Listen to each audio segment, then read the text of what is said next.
மக்களே, வெளிநாட்டில் சவுதி அரேபியாவில் பேஷண்ட் கேர் அப்படின்னா உங்களுக்கு புரியுதா இல்லையான்னு தெரியல.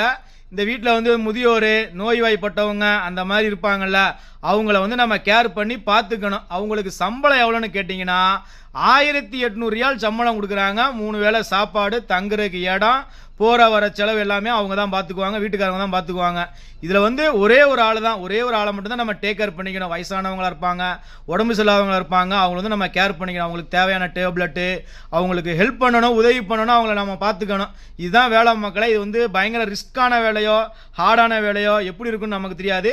நமக்கு அதில் அனுபவம் இருந்துச்சு அப்படின்னா நீங்கள் சொல்லுங்கள், நீங்கள் ட்ரை பண்ணி பாருங்கள், கிடைக்கும் கண்டிப்பாக. அதாவது வீட்டு வேலையை காட்டிலும் இது வந்து ஒரு ஹோம் மாதிரி, அதாவது அடுத்தவங்களுக்கு நல்லது பண்ணணும் அப்படின்னு நினைப்போம்ல, அந்த மாதிரி மனசு உள்ளவங்க இந்த வேலைக்கு ட்ரை பண்ணீங்க அப்படின்னா சவுதி அரேபியாவில் இந்தியா காசுக்கு 36,000 வளர்ந்து 40,000 வரைக்கும் சம்பளம் வாங்கலாம். வருஷத்துக்கு அதே மாதிரி லீவுலாம் விடுவாங்க மக்களே. வேறு என்ன தகவல் வேணுமோ கேட்டுக்கங்க.